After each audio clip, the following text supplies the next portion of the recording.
하나님 말씀은 누가복음 10장 17절부터 24절 말씀까지입니다. 18절부터 20절 말씀까지를 합독하고 누가복음 10장 17절부터 24절을 보도록 하겠습니다. 18절부터 20절 합독하도록 하겠습니다. 예수께서 이르시되 사단이 하늘로부터 번개같이 떨어지는 것을 내가 보았노라. 내가 너희에게 뱀과 전갈을 밟으며 원수의 모든 능력을 제어할 권능을 주었으니 너희를 해칠 자가 결코 없으리라. 그러나 귀신들이 너희에게 항복하는 것으로 기뻐하지 말고 너희 이름이 하늘에 기록된 것으로 기뻐하라 하시니라. 아멘. 자, 우리가 어제 누가복음 10장 1절부터 16절까지 70인을 파송하는 그런 모습에 대해서 우리가 봤습니다. 이제 70인 전도팀이라 그러죠. 이 팀이 사역을 마치고 성공적으로 귀환하게 됩니다. 그리고 그 보고를 예수님께서 받으십니다. 그러면서 하나님께서 하나님의 복음 계시에 관한 오묘한 섭리에 대하여 하나님께 감사의 기도를 드리시는 내용이 나옵니다. 누구에게는 드러내시고 누구에게는 드러내지 않으심이 감사하다라고 얘기하죠. 그래서 예수님께서는 천국의 복음이 세상에 지혜롭고 슬기 있는 자들에게는 숨겨졌다라고, 그러나 어린아이들과 같이 정말 순수하고 어떻게 보면 그들을 받아들이는 그들에게는 나타내는 것에 대해서 감사하다라고, 그것이 바로 하나님의 뜻이라고 인정하신 것입니다. 그래서 하나님의 아들이신 자신과 자신이 택하여 계시를 받은 자만이 하나님을 알 수 있다라는 거. 참 우리가 하나님을 안다는 게 이게 은혜라는 거죠. 그죠? 그래서 예수님의 말씀을 통해서 영적인 사실과 더불어 이런 중요한 사실을 오늘도 부족한 저에게 알려주신 것에 대해서 감사의 시간이 되기를 바랍니다. 자, 좀 보면서 나아가도록 하겠습니다. 10절부터 20절까지 좀 길지만은 그 내용을 먼저 보겠습니다. 자, 지금 70인들이 밖에 나가서 파송을 받아서 사역을 했습니다. 두렵고 떨리는 마음으로 갔겠죠. 뭔가 이렇게 막 흑암이 이 역사하는 곳에 아무것도 안 되면 어떨 거라는 그런 뭐 불신앙이 들을 수도 있을 건데 아마 이들은 그러지 않고 믿음으로 나아갔던 것 같습니다. 보통 우리가 교회에서 나가면 되게 많이 이렇게 떨고 가는데 이 70인은 이 예수님의 그 권능을 받아갔는지 사역을 잘하고요. 거기서 어떻게 했느냐 하면 기쁨으로 돌아왔다는 것입니다. 그러면서 이제 얘기합니다. 주여, 주의 이름이면 귀신들도 우리에게 항복하더이다. 예수 이름 하나만 붙잡고 갔는데 흑암이 무너지고 병든 자가 치유되고 막 이런 역사가 일어났습니다. 이 이름이 너무나 대단한 이름입니다. 여러분, 우리가 붙잡고 있는 예수 이름이면 끝납니다. 사람들은요, 이 이름에 다른 무언가가 들어가야 되는 줄 압니다. 목사들은 이 이름에 박사학위가 있어야 된다고 생각할 수도 있습니다. 성도들도 이 이름에 그 물질이 필요하고 뭔가가 필요하고 백도 있어야 된다고 생각합니다. 아닙니다. 이 이름 하나만 있으면 됩니다. 우리가 이 이름 하나를 제대로 믿지 않기 때문에 우리 삶에 역사가 일어나지 않습니다. 어떤 의미에서 제가 어제도 목사님 들었는데요. 황당한 일들이 기도하는 중에 일어나요. 뭐 그런 일이 일어나야 된다, 안 일어나야 된다가 아니라 어쩌면 그 순수한 믿음에 하나님은 역사하시지 않았나 싶습니다. 예수 이름 하나만 믿으면 된다는 겁니다. 그 말은 육신적으로 너무 바라는 게 아니라 하나님이 그들에게 보여주시려면 그런 일도 하실 수 있다는 것입니다. 뭐만 믿으면요? 예수 이름만 믿으면. 이 이름은 하늘과 땅의 권세를 가지신 주님의 이름이십니다. 이 이름은 흑암을 무너뜨릴 수 있는 유일한 이름입니다. 예수님께서 이제 대답을 하십니다. 사단이 하늘로부터 번개같이 떨어지는 것을 내가 보았노라. 할렐루야. 여러분이 예수 이름 믿고 나아가면 사단이 하늘로부터 번개같이 떨어집니다. 끝나버립니다. 여러분이 두려워해야 될 것이 아니라 상대방이 이미 두려워하고 흑암은 이미 꺾여버렸습니다. 믿으시기 바랍니다.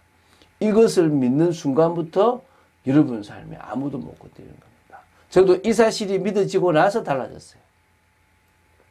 하나님이 이거 보여주려고요. 어떤 전사님 통해가지고 저를요 병원에 데리고 갔어요. 데리고 갔는데 그냥 꺾어져 버렸어. 제가 뭘 한 게 아닌데. 근데 제가 알았습니다. 예수 이름은 능력이구나. 여러분, 예수 이름은 능력입니다.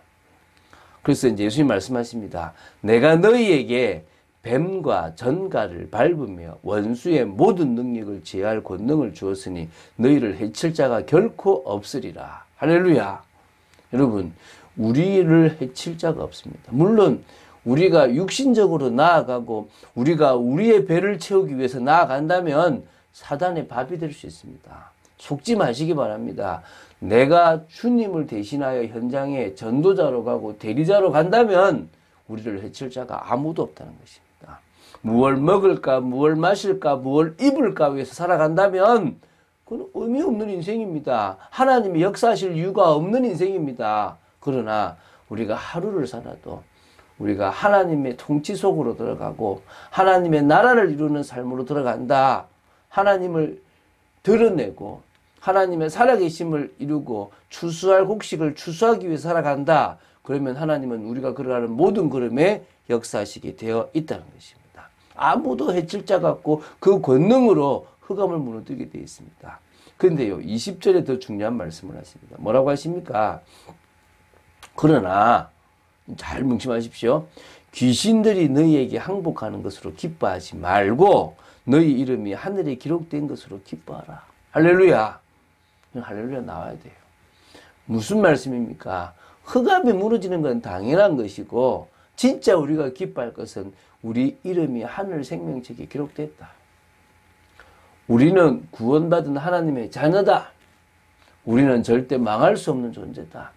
우리가 믿었던 것도 하나님의 은혜고 그 믿음으로 구원에 이른 것도 하나님의 은혜다. 그게 진정한 기쁨이지. 내 삶에 역사 일어나고 좀 물질이 있고 응답 있는 거 그건 당연한 거 아니겠냐. 당연한 것을 당연하게 보지 못하는 이 세상 속에 당연한 것을 당연한 것으로 보자는 겁니다. 할렐루야.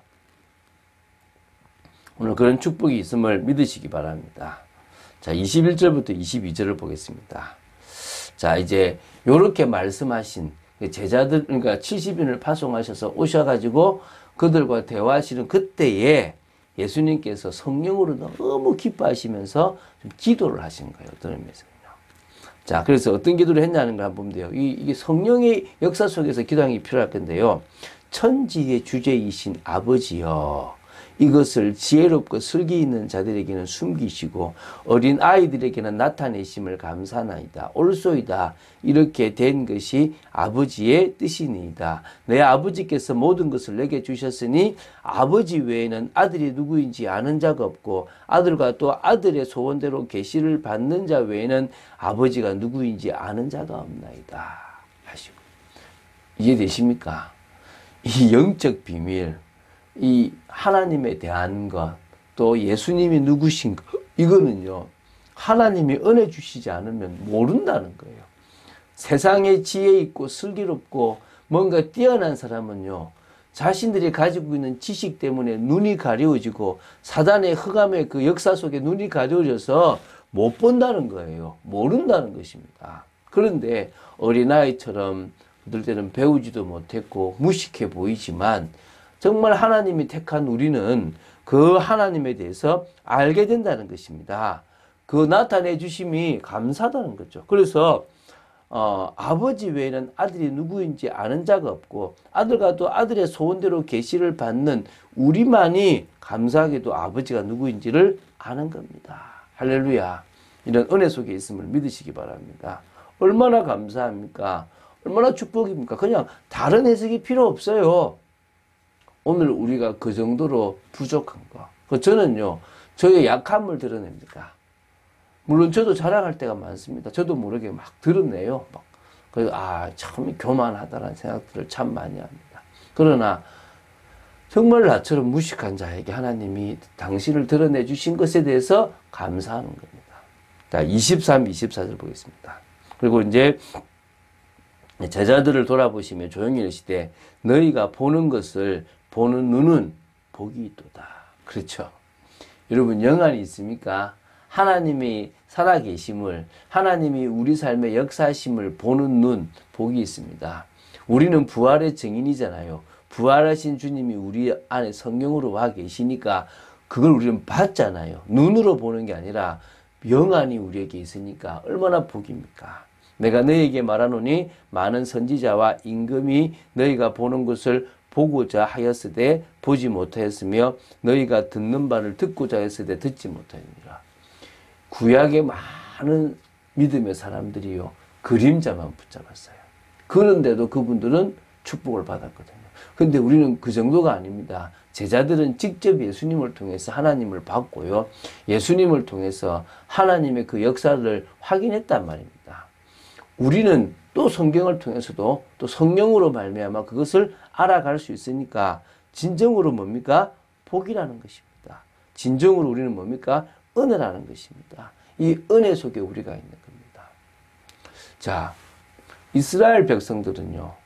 그런 영적인 것을 알기보다는 육신적인 것에 살았어요. 많은 성도들이, 많은 교인들이요. 주님이 열어놓으신 좁은 길, 좁은 문, 이런 것을 향해 달려가는 것이 아니라 뭐죠? 나도 세상 사람처럼 복 받고 싶은데 그러려고 하니까 예수 믿으면 좋은 것 같더라. 그래서 믿고 있는 거예요. 넓은 문, 넓은 길로 저게 성공된 길이라고 생각하고 가려고 하는 겁니다. 오늘 여러분에게 진짜 눈이 열려서 세상 사람들처럼 살아가면 또 망각하고 또 범죄하고 그래서 결국은 징계 속에서 결국은 주님 앞에 부르짖을 수밖에 없는 회개로 가야 되는 거예요. 그런데 계속 뭡니까? 더 타락해서 더 이상 이제는 부르짖지도 않고 돌아서지도 않는 상황까지도 가게 되는 겁니다. 우리는 뭡니까? 이 세상이 망할 수밖에 없는 성이다. 이 세상이 악하다. 당연한 거죠. 물론 세상과 단절해서 저 산에 들어갈 수는 없습니다. 그게 잘못된 거예요. 이 세상에 살지만 우리는 뭡니까? 이 세상에 물들지 않고 이 세상에서 말씀 따라가는 삶, 이 세상에서 하나님의 기준과 하나님의 가치와 하나님의 방법과 하나님의 방향을 향하여 달려나가는 삶. 그래서 정말 이 시대에 남들이 가지 않지만 진짜를 향해서 달려가는 축복의 삶을 살아야 될 줄로 믿습니다. 그러면 어떤 일이 벌어집니까? 우리는 하나님의 뜻을 이룰 수 있을 것입니다. 이 시대에 우리가 사사와 같은 역할을 감당할 수도 있고 우리 교회가 정말 사사와 같은 역할을 감당하는 교회가 되어질 수도 있습니다. 중요한 것은 우리에게는 예수 그리스도가 왕이십니다. 목사도 사람도 아무 의미 없습니다. 누가요? 예수 그리스도가 왕이십니다. 예수 그리스도께서 말씀하신 그 말씀이 우리 인생의 기준, 신앙의 기준입니다. 그래서 우리는 붙어 있는 삶, 열매 맺는 삶, 하나님의 뜻을 이루는 삶을 살아가야 될 줄로 믿습니다. 그런 축복을 사실적으로 오늘도 누려나가는 저와 여러분 되시기를 주 예수 그리스도 이름으로 축원드립니다. 주는 그리스도시요 살아계신 하나님의 아들이심을 고백합니다. 말씀 따라 한 걸음 한 걸음 나아갈 수 있게 하심을 감사합니다. 오늘도 70인을 통하여 우리에게 영적인 부분을 확인시켜 주심에 감사를 드립니다. 믿음으로 나아가기 원합니다. 아버지 하나님의 뜻을 이루는 삶으로 나아가기를 원합니다. 저희들을 통하여 아버지 하나님 정말 추수할 정말 영혼들을 살려나가게 하여 주시옵시고 또 흑암이 무너지고 하나님의 뜻이 이루어지는 것을 정말 많은 사람들로 보게 되기를 간절히 소원합니다. 주님이 우리 인생의 기준이요 전부임을 고백합니다. 왕이심을 고백합니다. 말씀 따라가는 축복 속에 있기를 간절히 소원합니다. 역사하여 주시옵소서. 주 예수 그리스도 이름으로 기도드립니다. 아멘.